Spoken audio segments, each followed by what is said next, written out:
Evening, ladies and gentlemen, call this meeting to order. Microphone. First order of business is roll call, so Diana.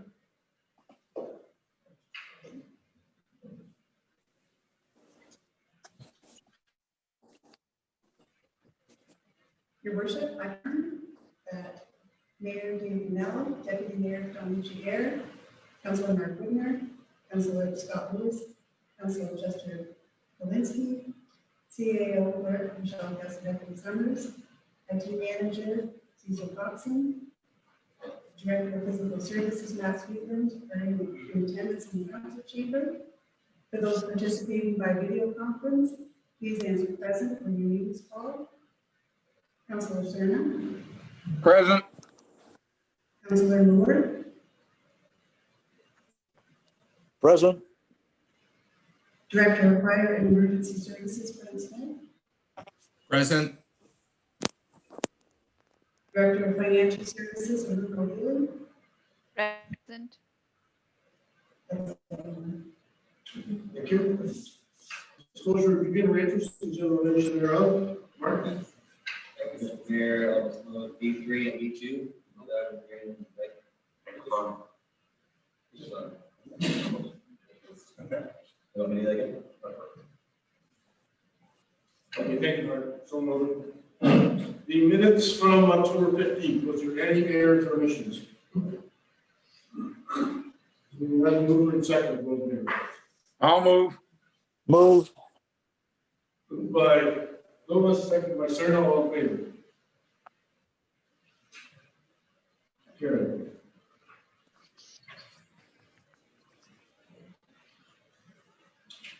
This minutes from the October the 8th, the special meeting, any errors or omissions on that one?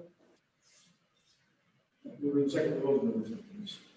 Gare Move it. and Second. Matt? All in favor? Carried. Excuse me, Mr. Mayor, if you can hear me. Go ahead, Max. Can you hear me, Mr. Mayor? Yes.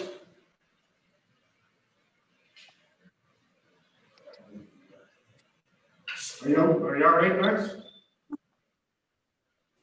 We can hear you, Councilor Moore. I can't understand what's going on, and I don't think you can hear me.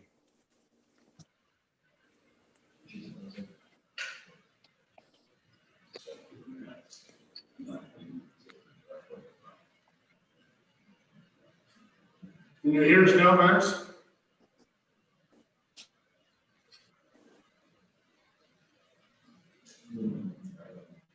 Yes.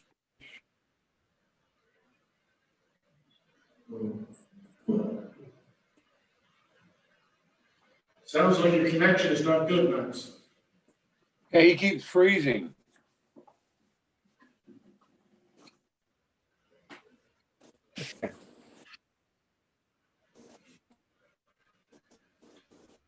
Maybe Cecil, you might want to circle where Max is that an option? That's okay with you guys. It's fine with me. Is that all right with you, Max?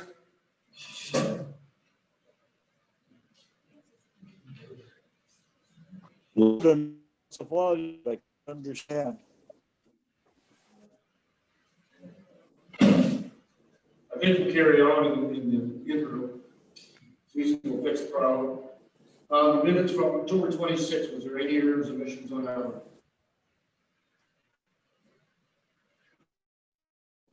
So we're going to move and second those, please. Linda? I'll move. Cerna, all in favor? Carried.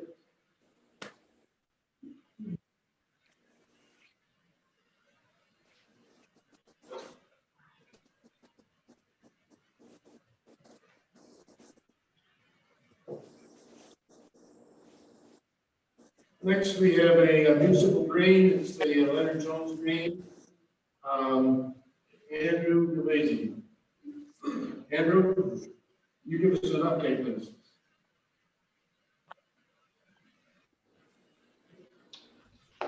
Yeah, I'm ready to give my report. You want me to start? Go ahead. So this is the first of two related municipal drains I'll be speaking to you about tonight. This first, the Leonard Jones Municipal Drain, is on the west side of Imperial Road. And the second, which is the extension of this drain, is on the east side.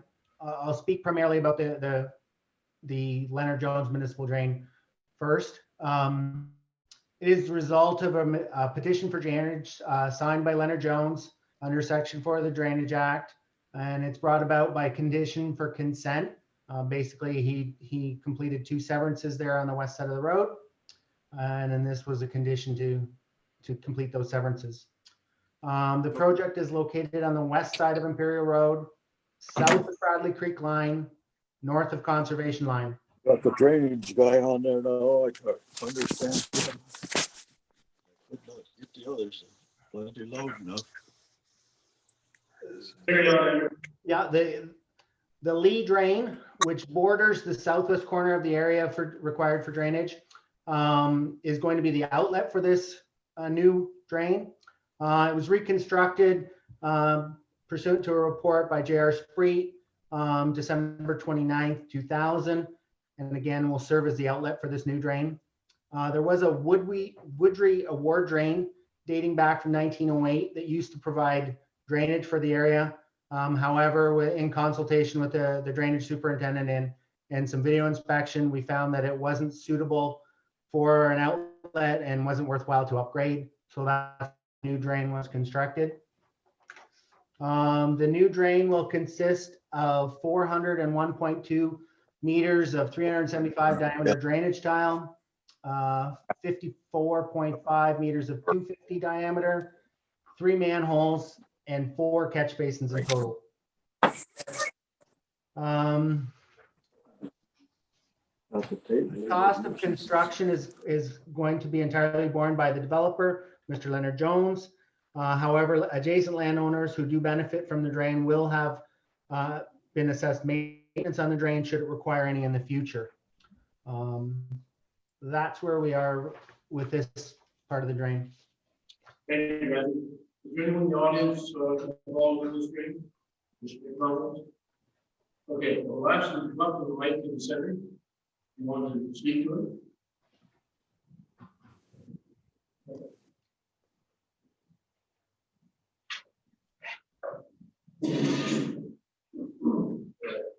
Just state your name. Wesley Taylor. I'm on 8423. It looks like we're going to be a proposed addition running down my property and your property.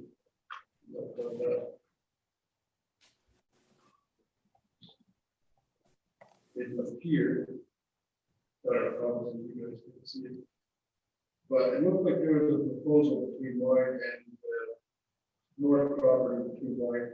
Mine was proposed to change, and then the back corner was going to be a catch basin. On the back corner of what was assumed to be my lot. Now, what I'm more concerned with, see all the costs will be, as you said, borne by Jones for most of it. I was looking into the maintenance assessment for this drain. It looks like there's 2, of course, scheduled for this year, right? And this maintenance assessment looks like it might be 2.6%. 2.6% of that. Andrew? You're on mute. You're on mute, Andrew. Sorry, Mayor, it's very difficult to hear the person in attendance. Can you repeat the question for me? No, the other way. That is maintenance assessment. Yes. In the schedule. Now, for mine, it's 2.6%. 2.6% of what? It's an annual 2.6% of property tax paying, 2.6% of the cost that Jones is taking up. What are we looking at? So you've only been assessed maintenance assessment. So that's only if maintenance is required in the future. You'll be assessed 2.6% of the cost of the downstream, any downstream work that's done on the drain. So it would only be if they need to clean the drain, if they need to repair the drain, if there is any work that needs to be done, like I said, any future maintenance on the drain. So it's only 2.6% of those costs. Again, the drain is brand new. It's was installed by a reputable contractor approved by the township. It has a maintenance guarantee on it for a couple years that the contractor is responsible to return in case there's any defective workmanship or quality issues with the product that he put in the ground. So that this is only in the long-term future if maintenance is required on the drain. Okay. Now, you're saying this like this has been done. This is a proposal, correct? So none of this work is actually done yet? The work in this particular case, the developer, Mr. Leonard Jones, proceeded with the work ahead of the formality of coming to council and getting the drain approved. The drain is constructed already. So there's no new work in your area right at this time. So then the plans that I have are exactly accurate. It looks like it called for a drainage. Is that a word? Schedule C. Back for the it says we have a proposed catch basin. Now, there is no catch basin back there currently. Okay. So does that mean that has been scrapped from the project? No, that catch basin should be there. There should be two catch basins. One, it's not at the back of your property. It's the back of the adjacent lot, further to the north. And this plan here shows, I don't know what you will see for another for this, or what plan I'm actually looking at. But mine would be the southernmost property. It shows an arrow going between, that there would be the full surface drain, which nothing put on there. There's been no work done there in the last few years after before the southern property was built. But there is like I said, a proposed catch basin marked, which would be on the back corner of my lot, according to this. But once again, I don't see it in there, so I'm not sure what maintenance would be required. Or what when I say catch basin, I assume a actual concrete basin that would have been put in. Is that correct?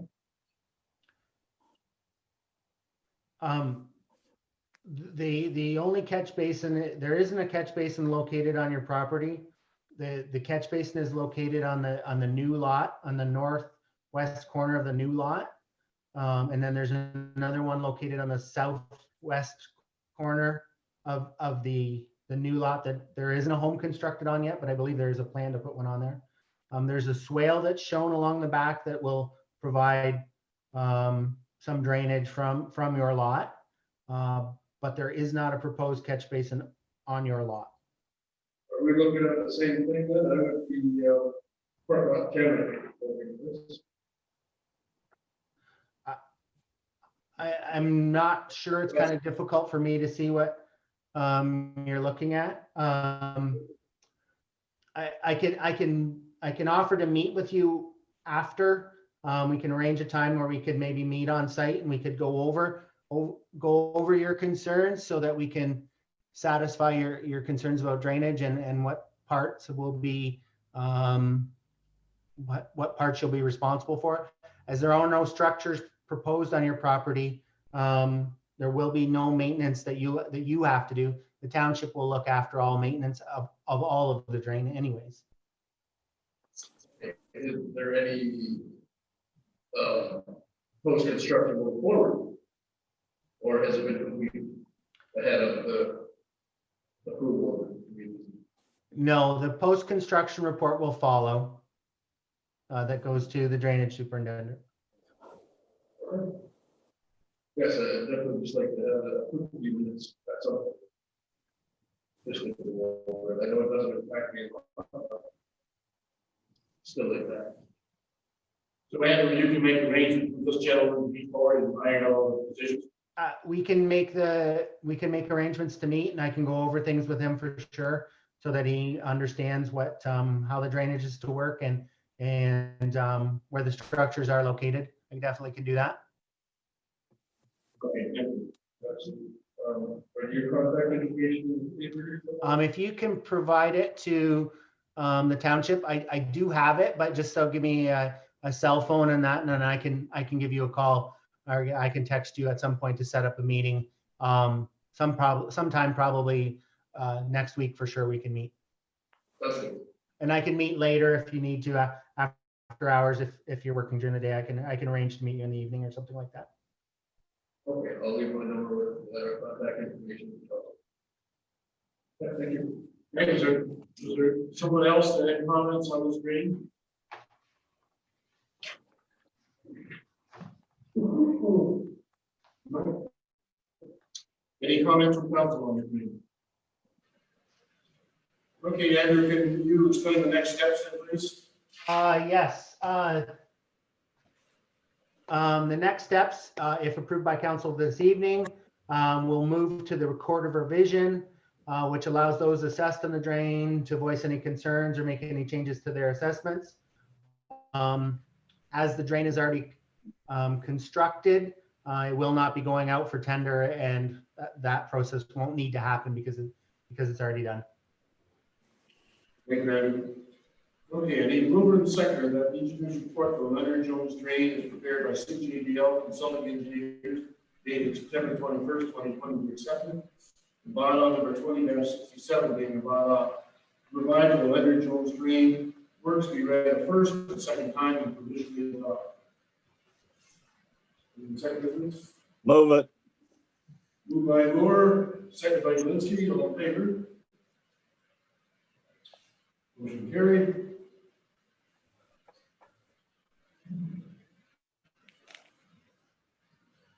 And finally, move and second quarter revision to the Leonard Jones Drain is scheduled to be held on December 3rd, 2020 at 7:30 p.m. I'll move. Kalinsky and, sorry, Jagger and Kalinsky, all in favor? Carried.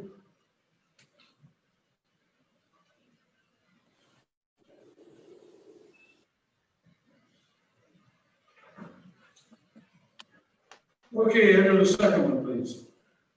Okay, this is the Leonard Jones Drain extension, and I'm speaking about work on the east side of the road. Again, we're south of Bradley Creek line, north of Conservation line. It is the result again of a petition by Leonard Jones under Section 4 of the Drainage Act. And again, it is a result of a condition of severance or condition of consent for additional lots created on that east side of Imperial Road. The drain we just finished speaking about, the Leonard Jones drain itself, will be the outlet for the extension of the drain. It consists of about a 25-meter, 375 road crossing of Imperial Road that was bored underneath the road. There are 89 meters of 300 drainage tile, 139 meters of 250 millimeter tile, about 53 meters of 250 catch basin connections, a further three manholes, and a total of 11 catch basins. Similar to the last drain we just spoke about, the cost of construction is entirely borne by the developer. However, adjacent landowners who do benefit from the drain will be assessed maintenance on the drain should it be required in the future. Okay, thank you, Andrew. Anyone in the audience involved on this drain with any comments? None? Any comments from council?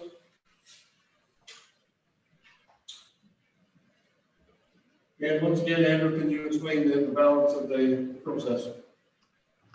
If approved by council tonight, we will move forward to the Court of Revision, which again allows any of those assessed on the drain to voice any concerns or make any changes to their assessments. Again, the drain has been already constructed by the developer in advance of approval by council. So there is no need to have it tendered or any of that process to proceed. Thank you, Andrew. I move for the second engineer's report of the Leonard Jones Drain Extension, prepared by City AGL Consulting Engineers, and dated September 2022. Bylaw number 20-68, and the bylaw July, the Leonard Jones Drain Extension to Edinburgh. You got a first and second time in the division about.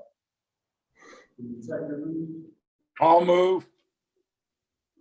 all in favor? Carried. And mover the second quarter revision for the Leonard Jones Drain Extension is scheduled to be held on December 3rd, 2020 at 7:30. Over. And Lindsay, all in favor?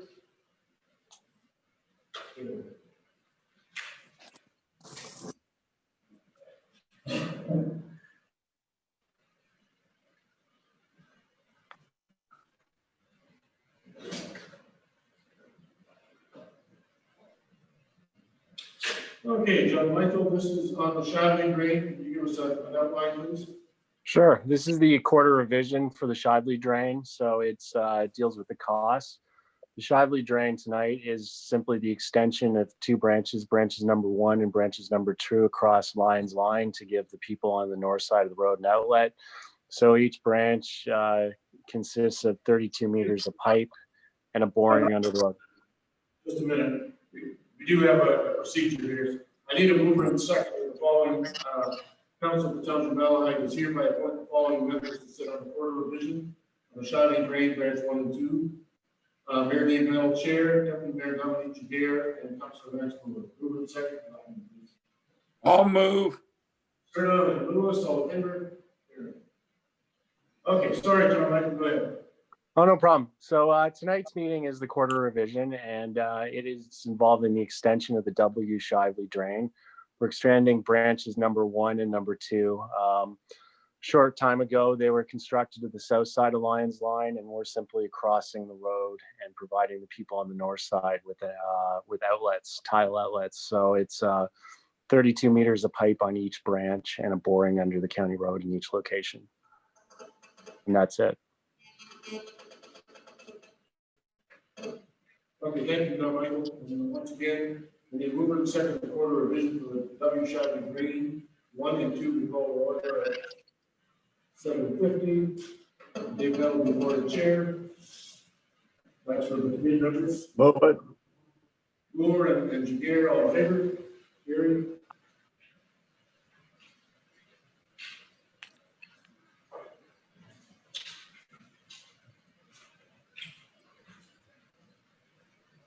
Was there any inquiries or comments received, Diane? No comments were received. Anyone in attendance involved in this meeting wishing to comment?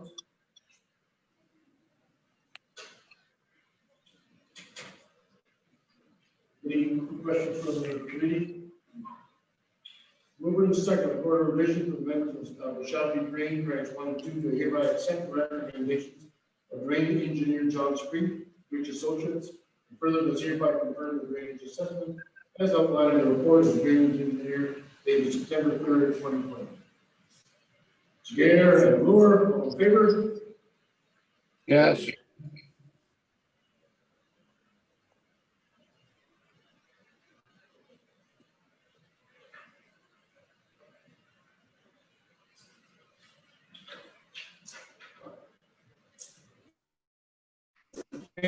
Once again, mover the second quarter revision related to the Shadley Drain branch 1 and 2 be adjourned. Council reconvene.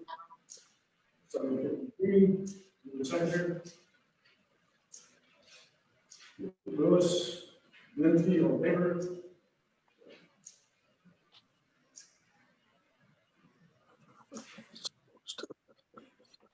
And this is for all council.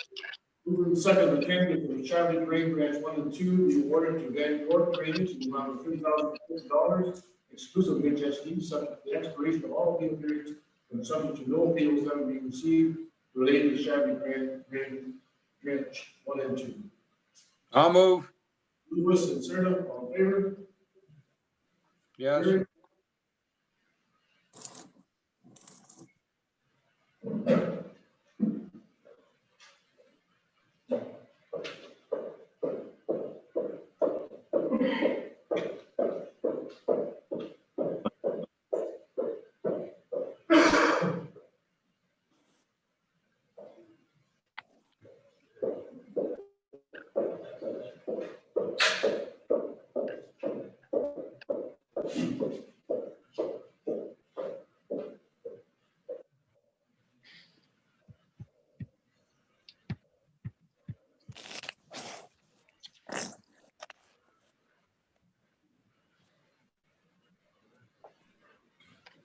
Next, we have a committee of adjustment.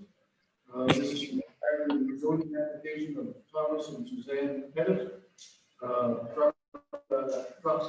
22, section 7, geographic area of South Dorchester. This is known as 4706 Old New York Line. Shelley, background? Your worship, yes, but through you, I think we're on the minor variance application for weed first.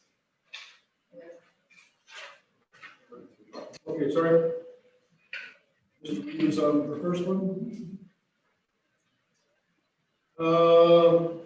Public meeting, minor variance application of Daniel and Sherry Reed related to property part 4 in section 1, geographic area of Malahide, usually known as 48249 Rush Creek Lane. Shelley, can you give us some background on this? Yes, your worship, through you. The purpose and effect of this variance is to grant relief from the Village Residential 2 or VR2 zone and the applicable regulations in the Township of Malahide zoning bylaw that require accessory buildings not be erected in a front yard and not be closer to the road than the dwelling is to that road. The variance will permit the construction of a detached garage in the front yard facing Rush Creek Line, and it would be positioned closer to that road than the existing dwelling is. The subject lands comprise an area of approximately 1,133 square meters or 0.3 acres. Has a frontage of approximately 18.3 meters or 60 feet on Rush Creek Line and an irregular depth. The parcel is occupied by a single detached dwelling and a garden shed.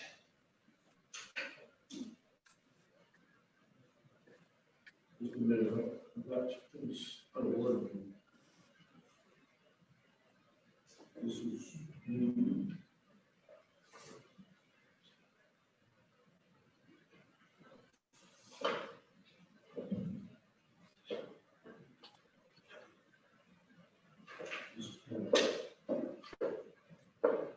Okay, back in order.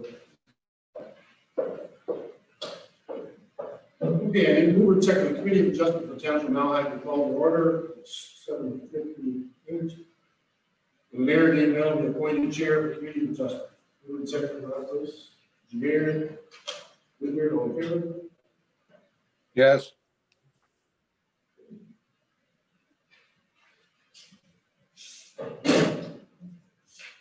Any questions from council on this minor variance? Seeing none. Move to second report number DS 20-32 with a minor variance review.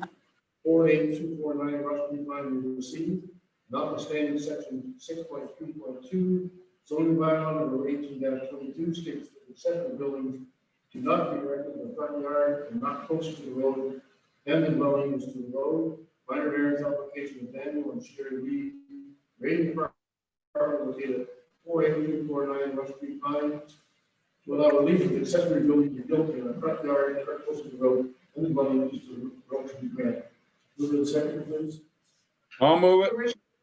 Maybe in advance of the completing that motion, we should seek public input. Is there anyone involved in this one? Okay, thank you. Lewis and Serna, Yeah. all in favor? Yes. Yes.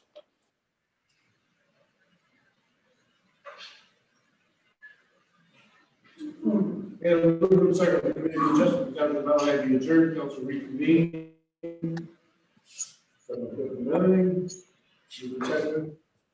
Lewis and Whitmer, all in favor? Three. And pass around. Yes. Yes. Committee of adjustments.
Okay, we have another committee of adjustment. Moving second, the public meeting concerning zoning back. Amendment application of Thomas and Suzanne Pettit, and they geographic property located in lot 22, and section 7, geographic map of South Yorkshire. Call to order. 801. Second. Chair, Linsky, Yes. Yes.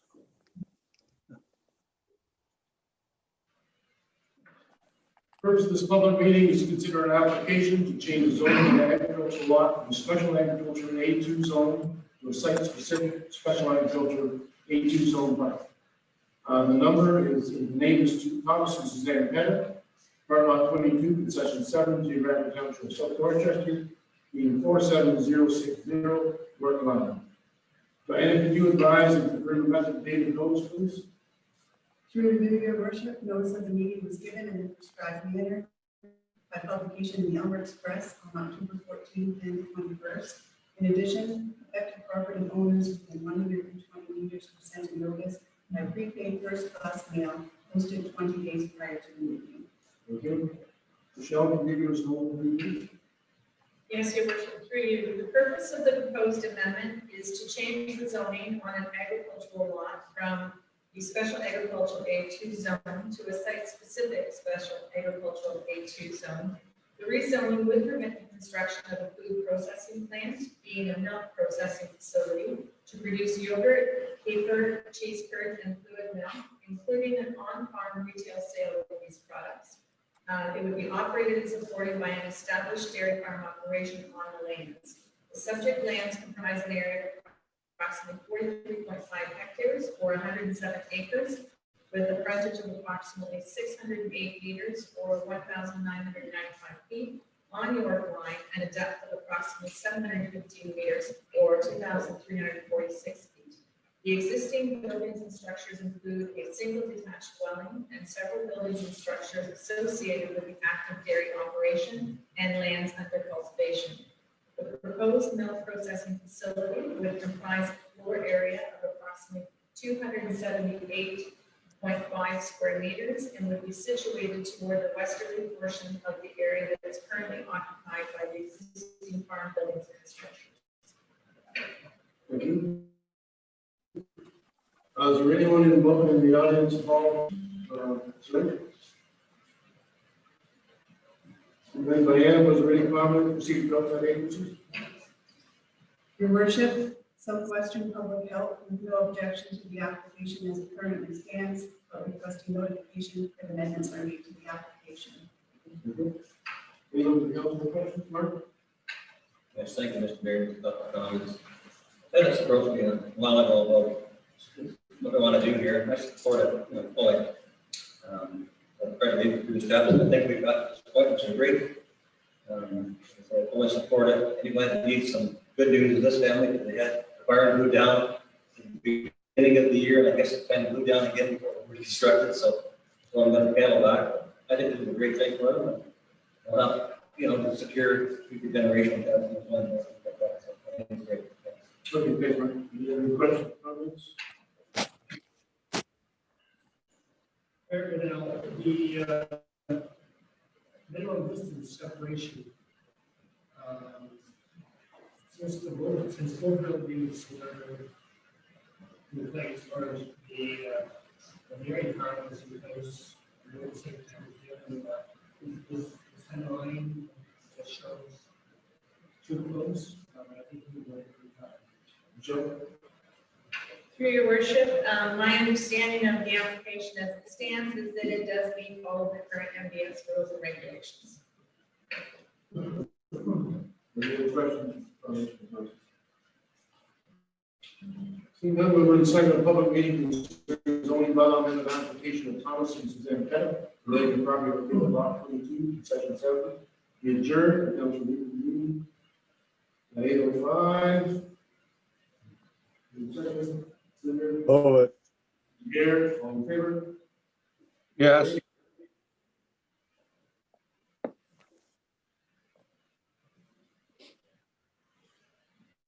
Finally, move to second bylaw number 20-69, being a bylaw to amend zoning bylaw number 18-22, which apart relates to property owned by Thomas and Sandy Pettit, located at lot 22, concession 7, within the first, second, third reading, properly signed and sealed. Mover, seconder, Gare, Brewer, all in favor? Yes. Yes.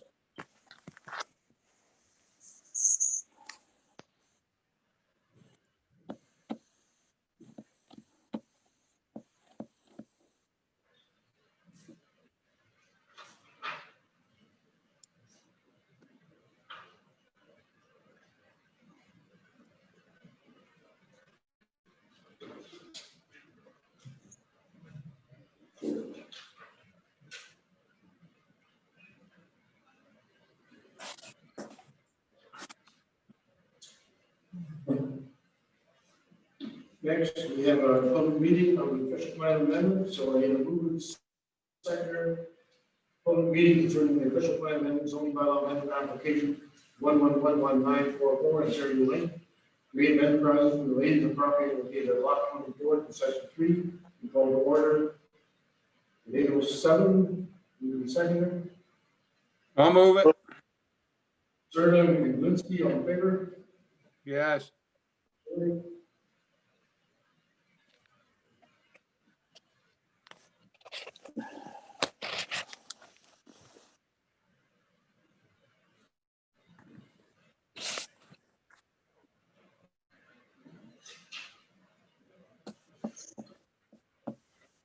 Can you give us an overview there, Michelle, please?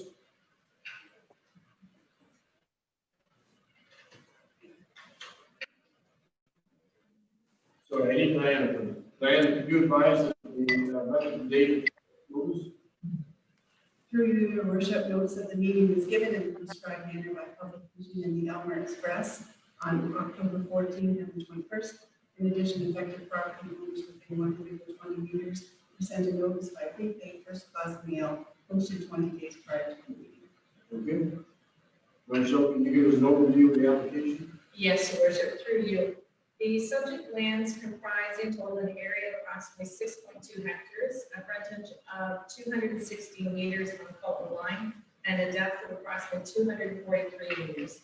The lands are occupied by various buildings and structures associated with an established industrial use, that being creative enterprises. They're engaged in manufacturing of concrete mixer drums and agricultural processing equipment.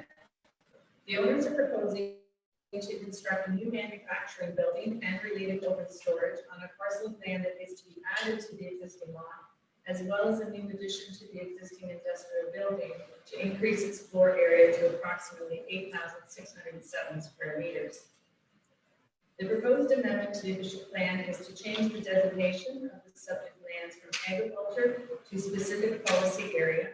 A corresponding amendment to the zoning bylaw would change the zoning of the subject lands from general agricultural A1 to a farm industrial M3, and a farm industrial M3 to a site-specific farm industrial M3 zone to recognize and permit proposed industrial expansion on the enlarged parcel.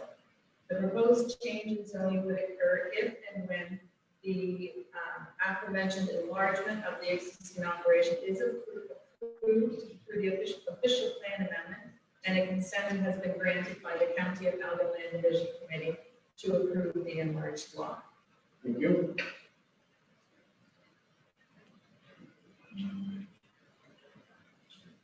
Anyone in the audience involved on this application? Wishing to comment? Anyone in the council wishing to comment? Creative Enterprises has done very well and just outside of Salem, expanding their industrial site. That's good for everybody. Okay, we'll put in second, public meeting relating to official plan amendment and zoning bylaw amendment application of 111194, Ontario Limited, Creative Enterprises, relating to property located at lot 24, in section 3, within Sheridan Council meeting. 810. Move the second. Leslie. All in favor? Yes.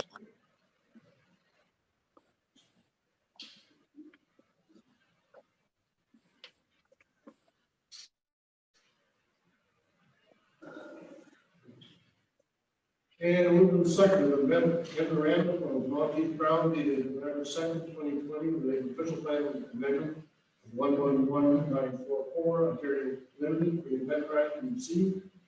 The Monty Brown requested to prepare the required amendment to the Township of Mount official plan and zoning bylaw permit the proposed expansion of 111944 Ontario Limited Creative Enterprises, a part of lot 24 concession 3, the Township of Mount and known as locally as 5161 and 51553 Walton. Move it. Mayor, Brewer, all in favor? Yes.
Okay, the next presentation, Susan, wonderful.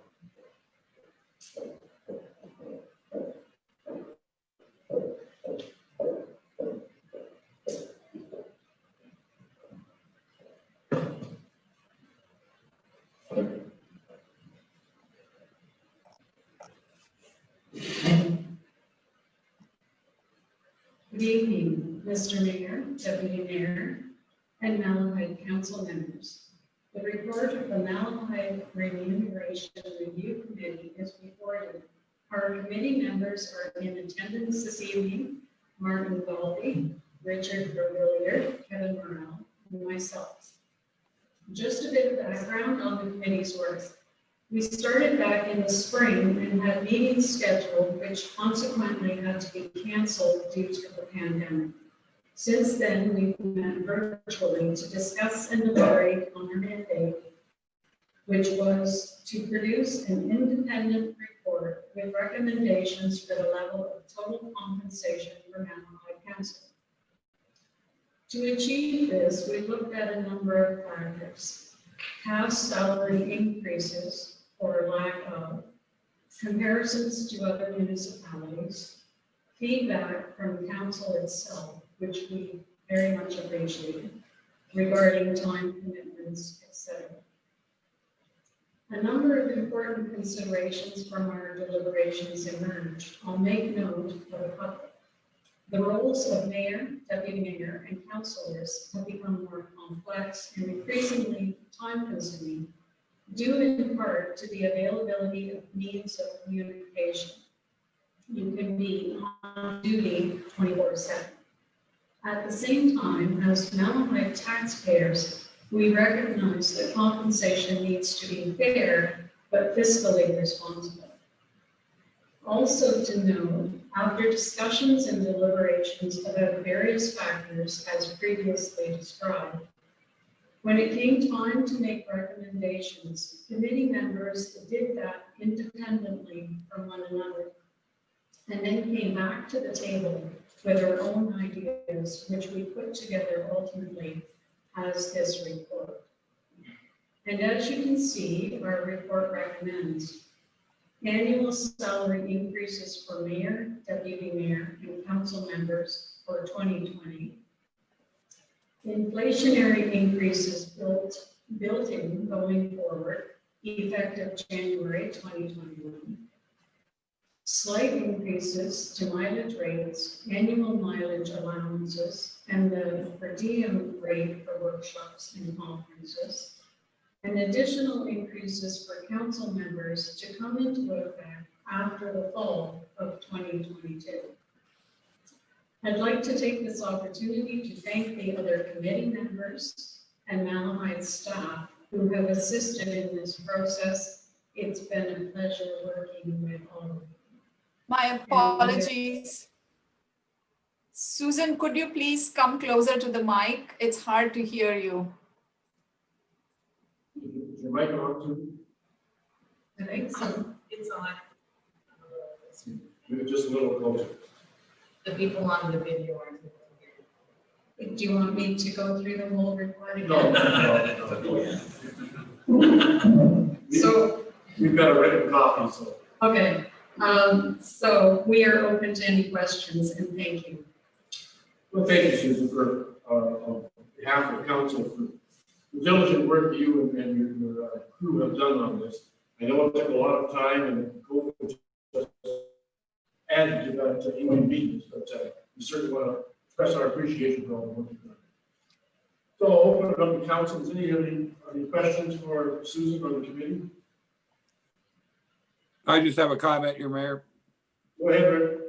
I just wanted to say the same thing you said, that thank you. And I see that the total they've come up with was what I suggested. So I'm just gonna tell them that it looks like great minds think alike. So, and just say thanks for all your effort and everything like that. Thank you. Thank you. Any other questions or comments? Jody? Thank you, Mr. Mayor. I want to echo the sentiment of appreciation of all that went in. I guess the advantage of the pandemic is the meetings were recorded and were available for people to watch later on, and I think that increased the engagement. And I think it was very, I think it was eye-opening for a lot of people to think about what it involved as work of people. And I'm hoping that it will interest additional people to join the council. And so just the whole engagement process and your deliberation to make the process more open. And so thank you for stepping up, and hopefully it's just one of many to come. Thank you. Any other questions from? That's second, Mr. Mayor. So reiterate, appreciate the work on time and dedication that we had a lot on the video. It's a lot of work. Interesting to watch. We discussed it. We couldn't yell back.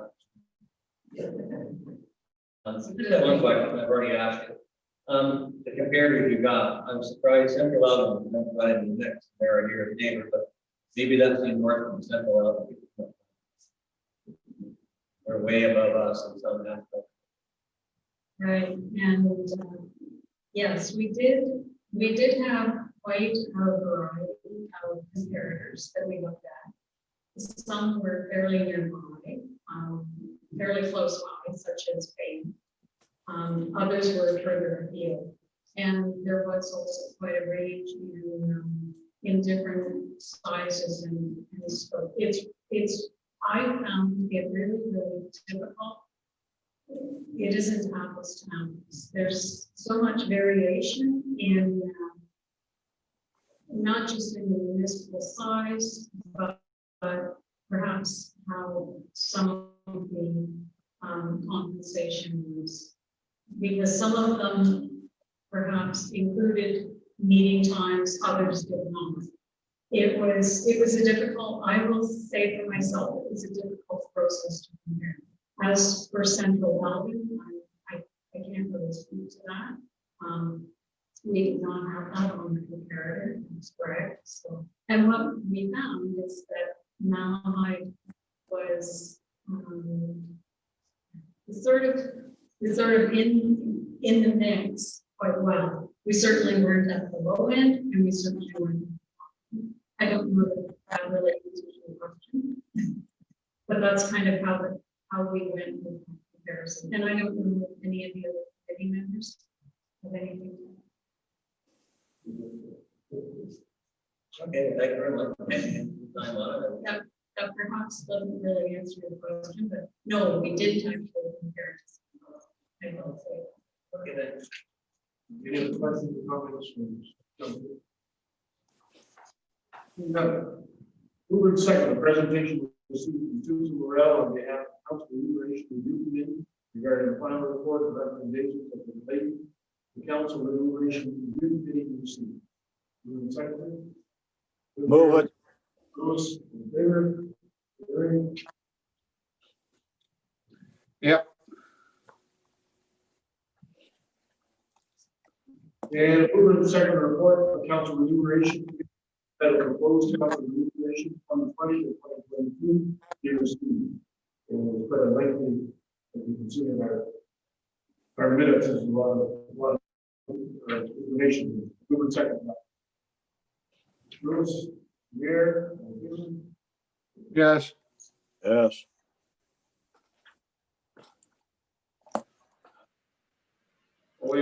to add to that, the council remuneration to be fulfillment mandate to be disbanded. So you're no longer in the job.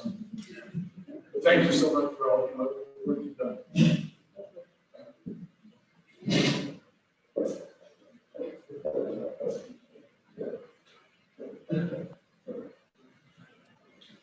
Bill?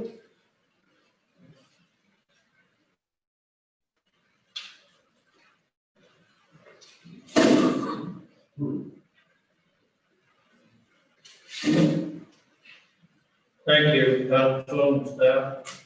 I realize I may be a little premature in asking questions, but I found based on past experience, it's better to ask a question too soon rather than try to ask it too late. So if you would just bear with me. In approximately 2010, Malahide Council considered developing an agricultural related industrial park located north of the police college in order to generate tax revenue. At that time, EA assessment was done. And as a follow-up to that, as a park being built, there was a secondary plan that possibly water could be extended from north of the police college to Springfield at some time.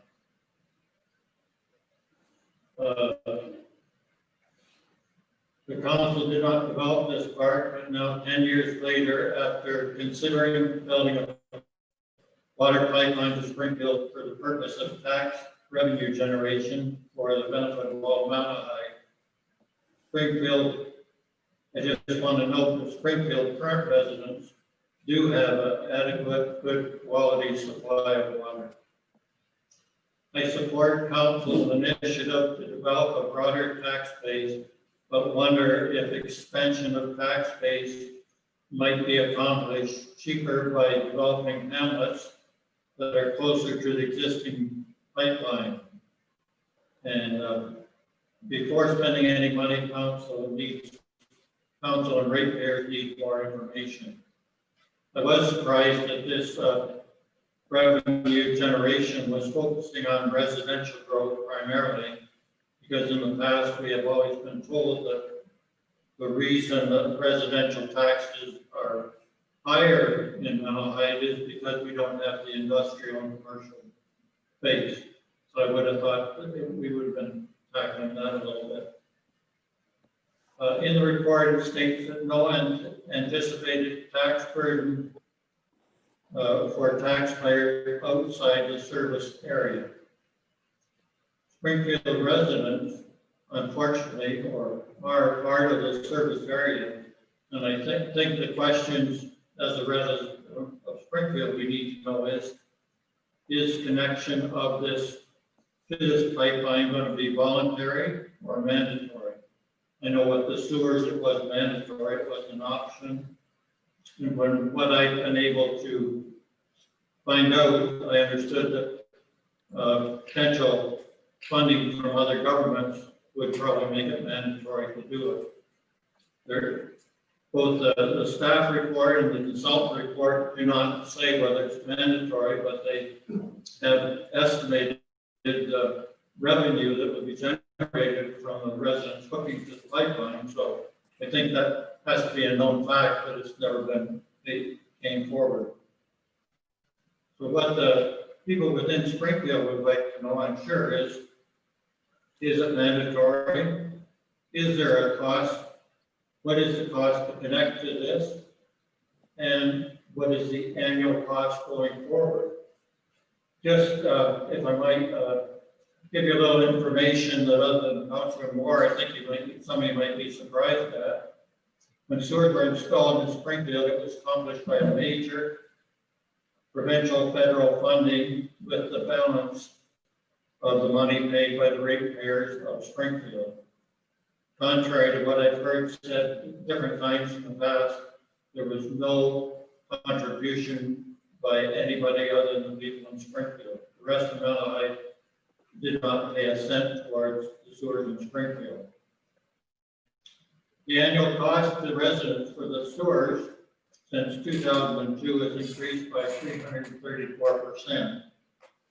In 2002, it was $300 a year for sewers. Now everybody in Springfield has to pay $1,031.48. And that's a significant cost for a lot of ratepayers. When considering a business plan, you should underestimate revenue and overestimate expenses to ensure your plan is viable. The consultant's choice to base revenue after the next reassessment has overstated revenue to the municipality. It looks like new homes in Springfield that are presently paying $5,000 in taxes, which is an average of 3 new homes built within the last 2 years. That's their average taxes. It's $4,900 and some odd dollars, but yet the consultant estimates the taxes will be $6,600 because of reassessment. Mayor Manley, yourself, and the CAO and the financial people have always explained to us how reassessment is revenue neutral. So how this consultant figured the taxes might jump $1,600 a house to the reassessment, it is a real flaw in the consulting report, in my mind.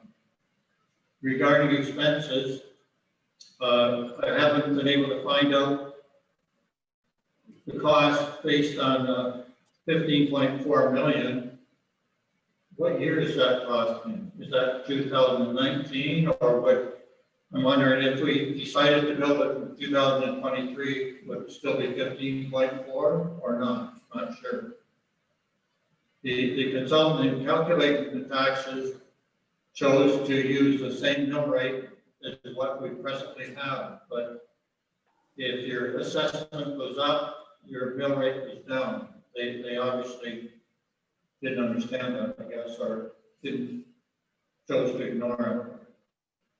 Page 61 of the consultant report only demonstrates information based on 2/3 government funding. I think staff at the township should contact the provincial and federal members of parliament to see if there is funding available in the foreseeable future for a project like that. Having just learned today from Premier Ford announced that COVID has added $6,000 per person, every person in Ontario, to the provincial debt. So having extra funds available in the foreseeable future, I'm not sure. But a quick inquiry to those people, is there funding available? And would it be mandatory to have to connect to it? That would be very interesting and it wouldn't cost any money, just a phone call. If I had a little more time, I would have called them myself. Without funding, I do not believe council should even consider this project. Building costs to build a home is up 25% in the last year. Interest rates will continue to rise before all the homes are built. So the picture, we're going to have 500 new homes in Springfield. We may, but unfortunately it won't be anytime within the next 20 or 30 years, that's for sure. Examples of Falls subdivision of 18 homes took 14 years to build, and it was 10 years in the planning before it started. 30 years ago, Copenhagen, with water service provided, took a number of years to develop. the Cottonwood subdivision on Legal Street was first started 30 years ago.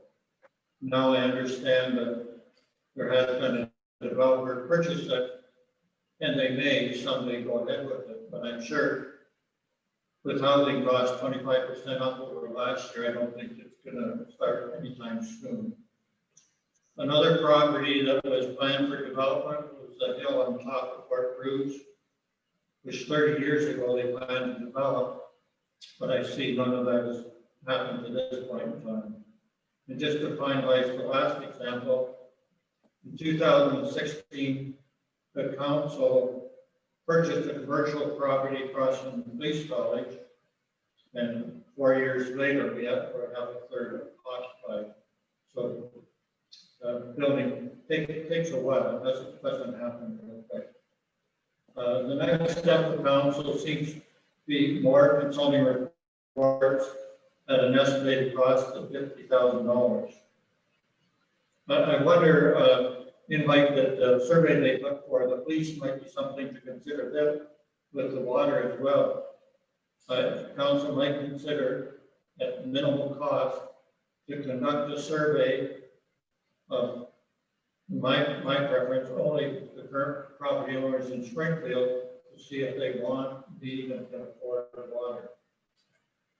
Even though the money for the next report could be paid for from development charges and not from the budget, it's still spending township dollars. That perhaps might be spent otherwise where it's more needed. Another thing I just thought about tonight was another phone call that we might make is to contact people in Elmer. Understand Springfield was bought and paid for sewage capacity for 248 more homes. But I think the question should be asked, if we have 248 more homes right now, will you be able to handle it, or will you need to make an expansion? I think back to Ferris Lodge as an example. Starting in 2014, they started to rebuild Ferris Lodge after many, many years and time spent by good people like our mayor. At the last minute, come up a hiccup, gosh, we don't have enough water and sewage capacity. Well, that's a terrible thing. That's terrible poor planning that consultants or somebody didn't find out that before getting a shock at the end. The decision before council is a difficult one, but I would look forward to answers to some of the questions. In particular, is the funding and what is available. If there's any questions, I'd be pleased to answer them, or if there's anything else I could do, I'm very interested. I'm not interested because I'm a irate taxpayer or some guy coming out of left field. I have 2 kids that live in Springfield. I have a lot of friends and family that live in Springfield. And to be honest with you, we could not afford to connect to our property and pay the other, which will end up being probably minimum $75 a month for water. That means we're paying $2,000 more to live in Springfield than what we would if we lived a mile to the north, east, west, or any other direction. If there's any questions, okay, please, and thanks for the opportunity to speak to you. And if I could just do one more thing, on behalf of the ratepayers, I'd like to thank the people that sat on the salary committee. People don't have no idea the amount of correspondence they have to look at. I looked at it in Florida, and the first bit of paperwork was 123 pages. So here's volunteers, their own time, a lot of report. So I think it was a good exercise, and I think as counselors have already done, thank you. Is there any questions? Okay, thank you, Bill. Bill, you're obviously aware that this is just one of the recommendations from the Service Delivery Review. And your questions are the same as our questions. We're certainly not, this is probably one of the biggest things that this council has ever looked at. And we're certainly not going to go in this blind. So your questions are the same as our questions. And the only way we're going to get that is if we do have a study to make sure that this is feasible.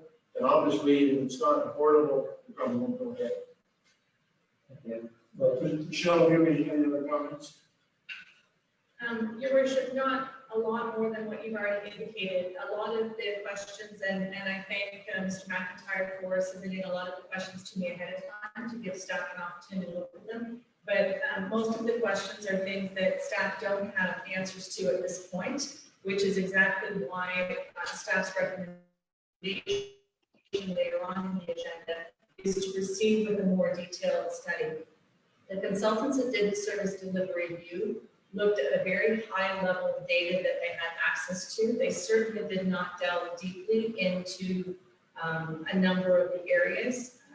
And in answer to one of your questions, Mr. McIntyre, as of today, I'm not aware of any grant funding programs, but as you're also probably aware, the province makes decisions and regularly announces new initiatives regularly. So there may be something next week, there may be something next year. We don't know today. Other than right now, there isn't anything, but in order to be able to access those funds in the future, if council is interested in proceeding, we need to have a little bit more information, not a little bit, we need to have a lot more information to be able to decide whether or not it's something that council really wants to entertain. And so to answer the grant question, there isn't anything today, but there may very well be in the near future. And the consultants, as I said, didn't delve deeply into it. That's what the next step. They provided a high-level overview and have suggested that there is merit in moving forward to that next level so that we can get, council can make an informed decision and know definitively whether or not there's a business plan for it, whether or not there's an opportunity to be able to make it financially feasible. The answer to your other question in the sense of whether or not existing residents would be made to connect, whether it become mandatory, I can't answer that either. The consultant's recommendation was primarily based on new growth, which is the focus for the recommendation. They did not specifically address whether or not it would extend any further into the village other than the southern portions where development lands currently sit. And council certainly hasn't made those decisions. Those are all decisions that will have to be made in the future. It's premature at this stage to be able to say definitively one way or the other. Just one comment. I think there is more information that you could get without spending $50,000. One thing you could find out if it was mandatory or not. The consultant in their high overview have projected how much income they would get from existing residents connected. So maybe they could just share that with you. Yeah. They must have a figure. The projections that the consultants used in the service delivery review was entirely new growth. It didn't include any revenue generation for any existing residents. So it didn't make the assumption that that was going to be existing residential. It was the assumption that it would be new growth. At least that's the information that was communicated to staff at this point. Well, I won't take any time other than to say that in the report, the consultant does say part of their basis for repaying the loan is the funding from connection of existing residents. It's right in the report, page 69. So they have recognized there will be revenue from the existing residents. I just don't know how much they expect it to be. Well, thank you. All right, thank you, Bill. See, anyone else have questions for Bill? Mover and second, a presentation from Bill McIntyre, resident of Springfield, relating to service delivery report be received. I'll move it. Gare and Cerna, all in favor? Yes. Okay, emergency services activity report. Brent? Good evening, Your Worship and Council. You have the September activity report. Actually, I think there was a corrected one that was emailed to you earlier today. I apologize for the math. I think it just shows where we're typically trending normal to other years. And I guess the only other thing that I have before I would take questions from you is I believe you were also given an email, or sent an email rather, explaining that we were successful in our recertification for Superior Tanker accreditation, both on the personal lines, so residential properties, and commercial and industrial through underwriters. And that obviously turns into savings for our residents from on their property insurance. And if there's any questions, I'd be happy to answer. Thank you, Brent. Congratulations on that, the tanker shuttle. I know that's very important for, like you said, on our insurance. And it helps everybody out and just gives that sense of security. So pass that on to the environment. I will. Brent, on the report? Seeing none. Mover and second report number F20-11, entitled Emergency Service Activity Report September use. Move it. Linsky and Moore, all in favor? Yes.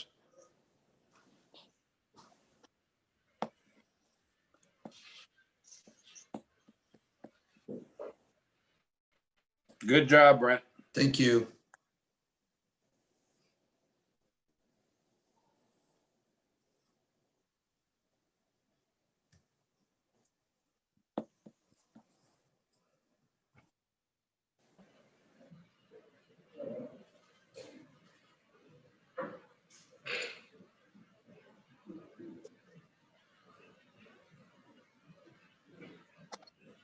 Okay, Matt. Yes, good evening, Your Worship and Council. This first report I have for you this evening relates to a drainage petition the township received by a landowner on the line. As council may recall, the township hire appointed street associates to prepare engineer's report for the branch of the Highway Dance Drain to identify the left clay tile that was discovered in the ditch at Springwater Road along the line. So during this process, an additional landowner on the west side of Springwater Road, north of Ronald now has submitted a petition to the township for drainage on this drain, and accordingly, staff are recommending that street associates be the land, knowing that they were already appointed for the township's petition. Any questions? I'm happy to wait. Okay, thank you, Matt. Questions for Matt? None. Moving secondary report number TS20-49, intention for drainage, testimony received. John F. Street Associates, be appointed to prepare an engineer's report for the dyke petition. You know the petitioner is requesting that this petition be incorporated in the engineer's report that is currently being prepared for the construction of a new branch of the Hitley Dance.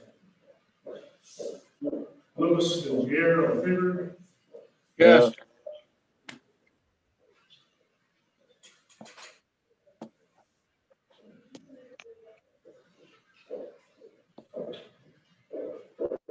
Okay, the high distribution system, second quarter.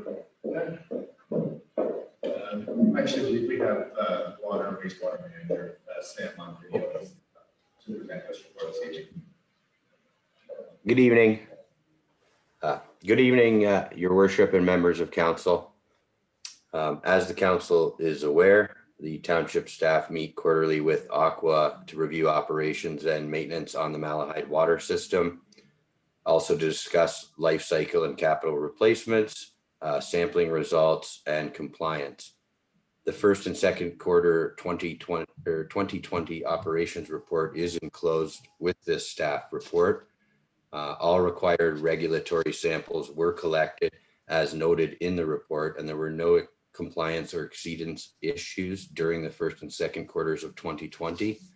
Aqua staff completes regular maintenance and system checks, and all SCADA generated alarms which occurred received a response from Aqua, and there were no major alarms in the Q1 or Q2.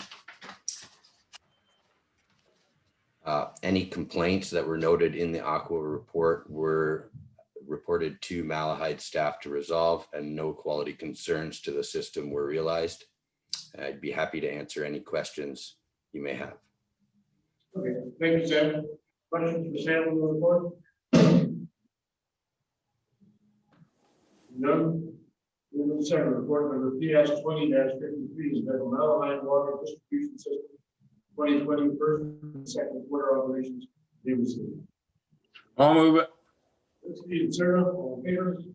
Yes. Yes. Thank you. Thanks, sir. Next, we have a number of severance applications. Moving to second report number DS 20-30, the severance application report to 20 received. This report from the board of the land is included for its review and consideration. Any questions on this one? Moving to second, please. Move it. Seven conditions. Moved by Moore. Seconder Lewis, all in favor? Yes. Yes.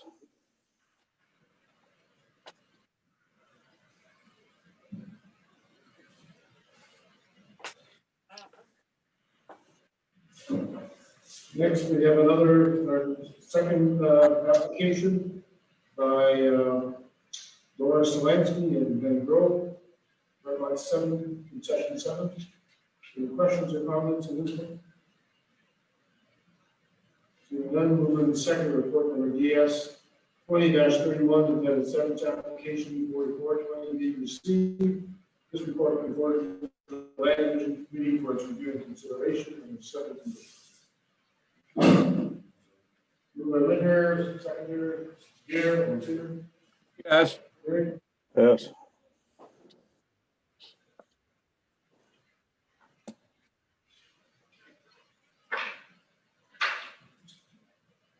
And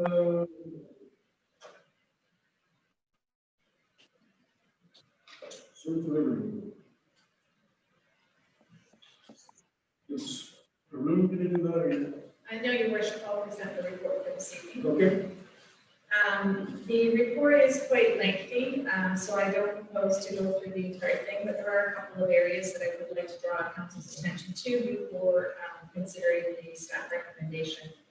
So as the council is aware, the consultants did propose an implementation timeframe that they refer to as a roadmap to be able to implement a number of, well, all of their recommendations. They have phased or have suggested phasing into 3 distinct periods. So do now, which would be 2020 and 2021, do soon, which was recommended for 2022, and then do later, which would be 2023 and beyond. The consultants did also look at the organizational design in the sense of what they're recommending for it as should be. A number of those aspects have already been approved and are being implemented by council. Some of them are identified in the attachment. The municipal staff have looked at the consultations and the proposed implementation roadmap. And while generally the municipal staff are supportive of the implementation roadmap, they have suggested a few amendments or adjustments in order to better allocate and utilize our in-house staff resources, as well as look at a little bit more of a phased approach going forward so that there wouldn't be any significant impacts to the tax levy in any given year. So the attached summary of recommendations does identify all of the consultants' recommendations that they proposed, their proposed timeline, and then any adjustments that the staff were recommending, as well as anticipated budget implications for 2021, 2022, and then 23 and beyond, where we know them. There are several reports that we just don't have detailed information at this point. So in moving forward there have been a review and have been identified a number of 2021 priority projects. And staff are looking for some direction from from council to be able to move some of these items forward. Of course, we've had a lot of discussion last week and this week as well about the Springfield servicing recommendation. Again, I don't propose to go through all of the information that's in the report. I think it's fairly straightforward, but the staff are recommending that in order to enable the council to consider whether to move forward with water servicing for Springfield with a much higher degree of confidence, the staff recommend that the township contract an engineering consultant in early 2021 to undertake a detailed economic feasibility study, including an overall environmental scan and a financial plan. This feasibility study would provide the council with the necessary detail to be able to make an informed decision on the viability of the proposed project and be confident of the net financial benefits of extending water service to Springfield prior to taking any further action. The estimated cost of this study is estimated at $50,000. It has been included for consideration in the draft 2021 budget that the council will be reviewing next week. This study is proposed to be fully funded from development charges, resulting in no impact to the 2021 tax levy. So that's the first item with implications to 2021 budget. The second one is undertaking a third-party compensation review. Again, this recommendation was provided to council previously, and the municipal staff would concur with the recommendation to proceed with that review. While there has been some rudimentary job evaluation analysis completed in-house in the past year, a fulsome review of the township's compensation program is long overdue. The estimated cost for this review is $25,000 to $30,000, and it has been included in the draft budget as well that council will be reviewing next week. This study is proposed to be funded through the operating budget of approximately $15,000 to $20,000 and reserve funds of approximately $10,000. Third item is the recommendation to separate the CAO and the clerk position when the incumbent CAO, myself, when I look to retire next year. The consultants have recommended the separation for roles. The municipal staff again would concur with that recommendation.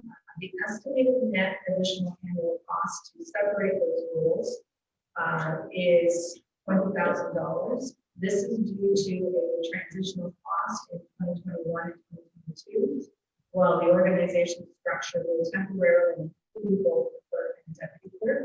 When the incumbent deputy clerk does retire, that position will then be declared redundant and will not be replaced. There is currently sufficient funding in the draft 2021 budget to accommodate this transition cost, so there's no additional budget adjustment that's necessary from what you had, what council had seen previously in the administration salary and benefits four-year budget, the four-year budget, sorry. This fourth item is the recommendation to install broadband towers to provide high-speed internet service in the township. The consultants have proposed a couple of different options, and staff again concur that there is a need for rural high-speed internet solutions, and that Malahide is in a position to take a lead in providing local high-speed mesh-based Wi-Fi service across the municipality. The staff have been working on developing a suitable business plan and anticipate the completion of such in the next couple of months. Delivering such a high-speed internet service requires the installation of broadband towers. The estimated cost of those broadband tower construction is $450,000. This project has been included in the draft 2021 capital budget that council or the budget committee reviewed last week, and is proposed to be funded through the unconditional grant that was received in 2019, as well as other grants and reserve funds. The staff are going to be bringing forward to your budget committee meeting next week a more detailed plan on this particular item. And so a lot more information is coming. There are also a number of other 2021 and 2022 projects, of course, that have been recommended. Those don't have budget implications at this time, and they're included in the summary of recommendations as well. The financial implications have been laid out by the consultant that the council has seen previously. The only items, I guess, that are new at this stage are the recommendations for the additional inclusion in the 2021 budget that I mentioned just a few moments ago. And with that, I'd be pleased to answer the questions that council may have. Thank you, Michelle. There's a lot to consider. Any questions for Michelle? Jeff? Mayor Manel, moving on from the consultant, I really have a lot of concern about some of the recommendations. When you refer to Springfield as being a home run situation, I think a way must come along and move all about. I don't feel that's a home run situation. I don't think there's much chance of us putting up 500 homes in the Springfield area to pay for the 50 lots. It doesn't include the land or the big ones, or any other mine. So I just, I would be able to see us spend $100,000 on a lost cause. I look at it as a lost cause because the ratepayers are going to have to provide rich financing in order to get this project off the ground. And I don't see the building coming in on land that we do not have to pay for it. So I can see ratepayers now, including Springfield, looking at a $15 million mortgage carry in for who knows how long. And I think it's a lost cause. So I don't want to see another $50,000. And I also object to the 25 to 30,000 consultant fees for the other two to get consultants to come up. I need money to what they say. The first consultant was sponsored by government. We went along with it, and well, we're looking at somewhere between $15,000 and $20,000 cost. So I can't see where that consultant did anything for us at all. I hope these items that Michelle mentioned are brought up separately rather than when it comes to the budget, because some of them have a lot of merit and some don't. So please move up something so less than one. Any other questions or comments? Thank you, Mr. Mayor. And just to follow what Councilor said, I would agree. I'm not in favor of approving kind of an omnibus resolution that has a number of ideas and recommendations, many of which don't have TBD. So I would like to be able to separate, and so I think to clarify, the resolution for this evening is not on the 4 specific items that have dollar figures. Those are going to be discussed next week. But at the same time, they are in some ways listed in the implementation plan. So I think the resolution proposed right now is to direct staff to go ahead with this implementation plan, but I don't like approving a plan that is full of to be determined, to be discussed. Like Councilor Vincent said, it just to me creates more confusion than anything. So I would like to propose that at least the 4 items around the IT infrastructure, public works, economic growth, and Illinois policing be removed. In favor of Biden. We're watching Pennsylvania oh so closely. 20 electoral vote. I hope Green Bay is winning. So I would remove 4 items from the proposed plan, and I think the rest would go ahead as part of the implementation plan, and then the others could be added at a later date. My recommendation. Any other questions or comments? Mark? Yes, thank you, Mr. Mayor. I don't see, don't rush through all those things. It can be the budget, we can remove those items. Is that right? Your worship, through you, the reason that staff is looking for direction this evening on the strategy itself is there are a number of items that involve initiating dialogue with some of our neighboring municipalities. There are some in-house reviews that are being tasked to staff to be able to look at and do some more research in-house without spending any money. So staff certainly don't want to initiate any of that workload if we find out the council not supportive. So we would like to be able to know that before those activities are undertaken. And then as well, in order to be able to initiate those discussions with our neighbors on some potential shared service opportunities, again, we would want to know that council is supportive of that so that we can go forward and say, this is, council supportive, and let's start that dialogue.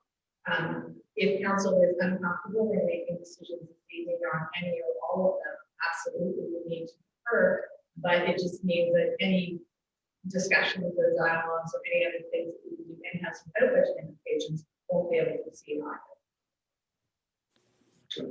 Well, I would suggest that we approve this. There's a number of items that I think we need to bring up before we go further. Certainly, I don't think there's any problem starting a dialogue with the neighbors. I think I can go ahead even without the council direction to see what they're doing. But as far as a lot of the monetary issues, I would like to see that. Your worship, through you, we would be not, personally, I would not be comfortable going forward initiating dialogue unless I have something firm that council is supportive of moving in the direction that has been laid out. I wouldn't want to start some discussions with our neighbors and then find out for whatever reason 2 or 3 months from now, council isn't supportive of taking that action. So I would be looking for firm direction, a firm resolution on moving some of those items forward in terms of the initiation of shared services, or alternatively defer the entire thing until you're more comfortable and then make some decisions. But I'm not comfortable in having staff undertake any of the implementation strategies without firm direction from this council. Have you got a specific resolution in regard to dealing with our neighbors?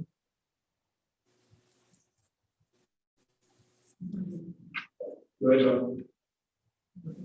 Thank you, Mr. Mayor. I agree that there are many items, so I didn't enumerate all the ones that I think these directions are already endorsed by the recruitment of the director of development services. So I would say that we could do a partial version of the implementation plan. My recommendation is that way we could go ahead with regulation. Council. So if we remove 4 sections of the whole plan, that would still leave a lot, which I believe we have already looked. So I would remove the section on the IT infrastructure, public works, economic growth, and the general business.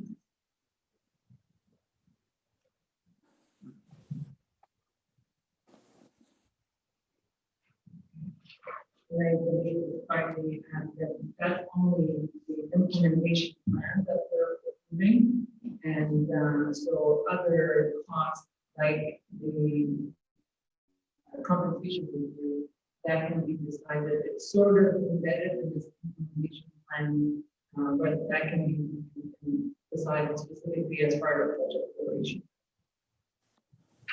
Yes, your worship, staff would be supportive of that. I understand the direction that the mayor is going, and it would allow us to be able to begin some of the items and start to implement them, and understanding that there are some other items and even that the resolution understanding and expectation, the way I heard the resolution is that there were a number of things that we such deliberation still.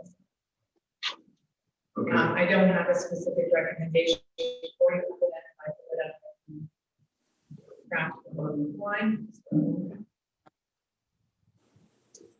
So the recommendation would be that the municipal staff be directed to see proposed implementation strategy for the Malahide service delivery and organization review as presented, save and accept those sections related to the IT, the diversity, economic growth, and our policing. And then again, being noted that the implementation strategy is on the budget. So we just do the save and accept for those 4 areas, and that will allow us to then proceed. We'll come back and get some clarification on the other projects. Happy with that? Justin, you got a question? Yes. Yes, I do. Very well. I see that we have IT in here that we're going to set something up and go the route of providing services to other areas. Well, if I remember correctly, I don't have to think back very long. We didn't pass IT services. We looked at a number of other municipalities in the surrounding area, and the county quite nicely took that away from us. And I made that comment when there was a representative here, but we started it.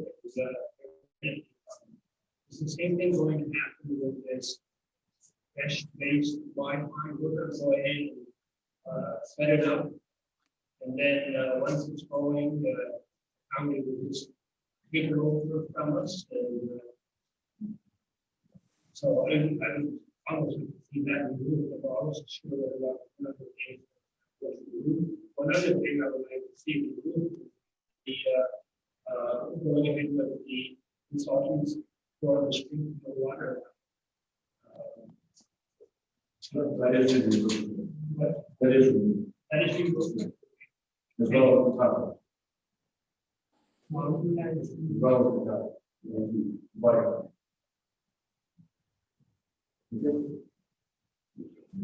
So everybody heard Michelle's recommendation, basically the monetary involved is the budget. The administrative can be done. Mover and second, the recommendation. Mayor, Whitmer, all in favor? Yes. Opposed? Carried.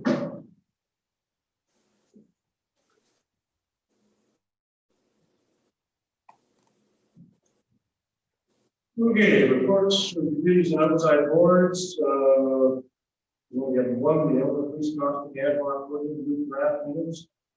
And we'll be bringing that up in this next meeting in November. Any questions or comments? Motion received file. Mayor, all in favor? Yes.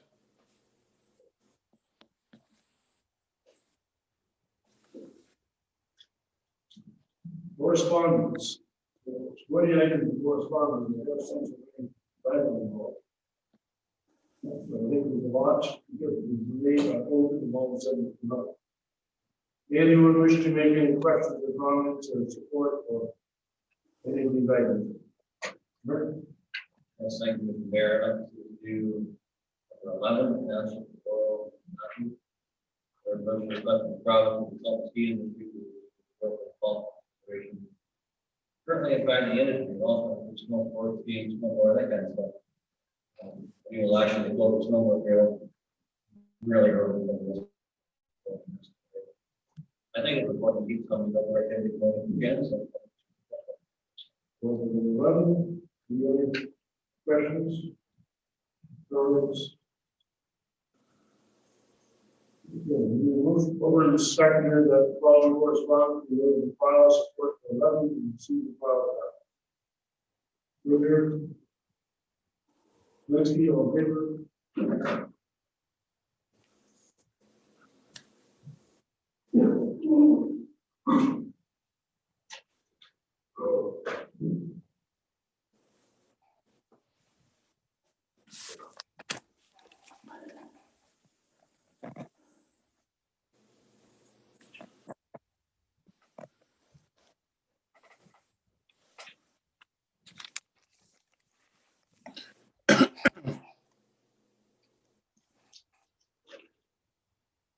Other business, we have a report from the town governor.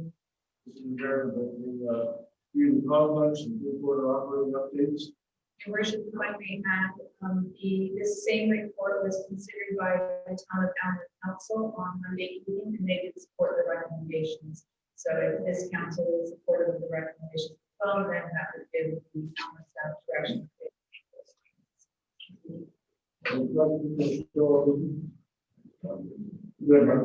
Thank you, Mayor, to Michelle. Why these voter costs, some of the lost, like I guess it was made a lot.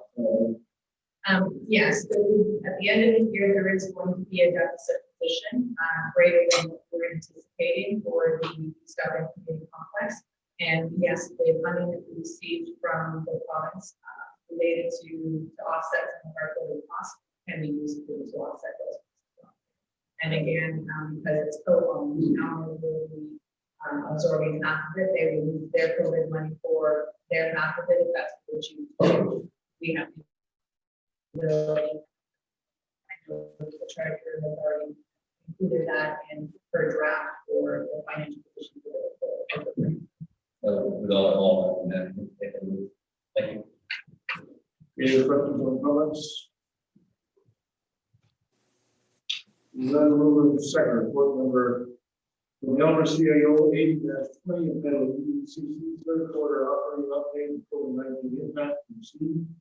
And subject to the concurrence of the Elmer County Council, Valley Township Council is hereby authorized extended hours of operation for ice rentals on Kingston Arena, the East Elmer Community Complex.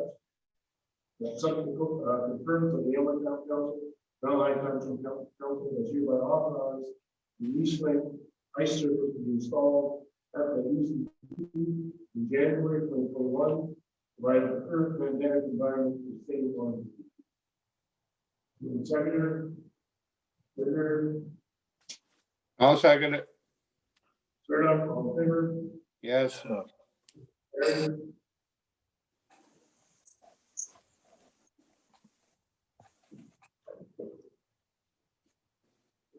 Anything else for other business? Yes, Mr. Mayor. Wait, Max. Okay, Malahide Community Place outside lighting security lights are not working. They need fixing for safety and security reasons. Now that's the lights on the south, west, and north side of the building at the doors. Thank you. Thanks, Max.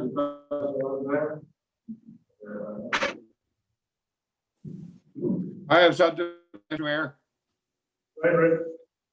Yeah, this weekend, there's supposed to be this Freedom March going on, and it's supposed to be out starting at the complex. And I've heard all kinds of different rumors that they're bringing people from Toronto, they're doing this, they're doing that. Can we get some kind of update as to what's happening there? Michelle, you want to give us an update on? Your worship, through you, our understanding of the situation is that there is going to be a Freedom March that will be held on Saturday afternoon, commencing at 1:30.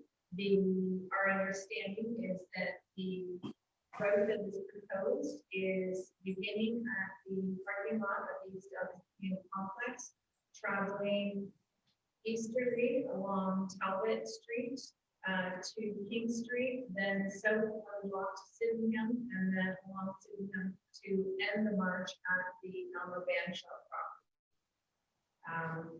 At this point in time, the town of Elmer has, as I have communicated to the council earlier this week, declared a state of emergency. Have been working with the Provincial Emergency Operations Center to be able to develop a response plan and a protocol to deal with the situation on Saturday. They have reached out to, I know that the Elmer Police is coordinating the response, and the OPP is also involved and will be involved on Saturday. At this stage, it is because the route is primarily in the town of Elmer, it is under the town of Elmer's jurisdiction to be able to respond to the event. And they're making plans to do so.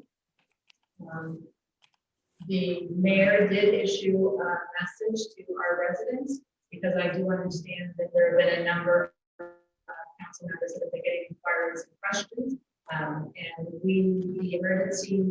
the Malahide Emergency Control Group has met this week a couple of times, are working with local agencies to ensure that all necessary precautions are being taken to safeguard our community and our residents as much as we possibly can at this stage without knowing a lot more of the details. But this particular, because it's in the town of Malvern, it falls with the town of Malvern to be able to respond to and address. Okay, like I have no problem with somebody protesting, whatever their cause might be. I've been in enough of them myself over my day. But it's just the point of getting them somehow to follow the rules. And if they don't follow the rules, I believe they should be enforced. And that's my message to the Elmwood Town Cops. They didn't do a lot on the 24th of October, but they were there. And they know what the rules are. And I don't understand why people aren't getting charged if they break the law. Again, your worship, just to reiterate, this matter falls within the jurisdiction of the town of Elmwood and the Elmwood Police. And the Elmwood Police is an independent body that makes determinations based on information that they have at any point in time and takes action accordingly. We don't have any ability to be able to require them to enforce or not enforce. That falls entirely within their own mandate. Well, I tell you, if they're breaking the law and they don't get charged, then I'm gonna call the Elmwood Police Chief up and tell him I'm driving through town, I'm gonna be speeding without a seatbelt on, talking on my cell phone, drinking a beer. And see if he wants to charge me for that. That's how I feel about it. I don't care if they protest. I just think that the rules should be followed. Any other business? Justin?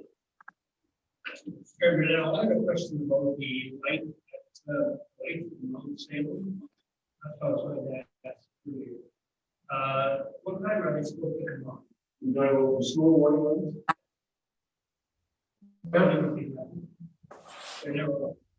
Sorry, I don't have that information from me about that.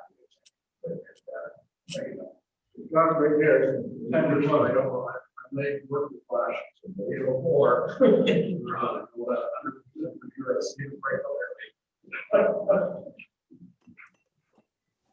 I think you're meant to be when you drop off and pick up things. Well, I don't think they're on today. So I have to be driving that time. Just wondering why they were telling me to slow down. Time when kids might be walking home or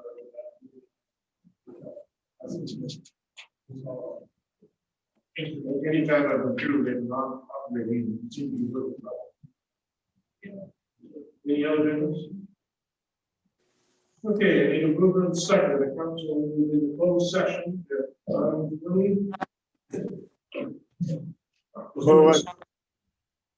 Legos. 259-2, the use of black and double one is amended, discuss the following. 1, labor relations or employee negotiations, matter and or personnel matter of identified individuals, including municipal or local board employees, related to staffing of the public service department. And 2, labor relations or employee negotiations matter and or personnel matter, but identified individual, including municipal or local board employee, related to vacation entitlement. Move the second to close. Richard, Lewis, all favor? Yeah. 2-minute break. Anybody wants to go to washroom?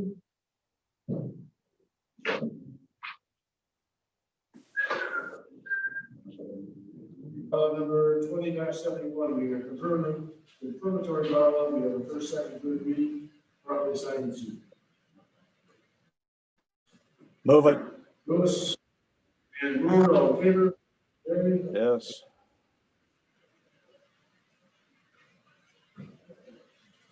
Finally, council adjourns meeting at 9:36.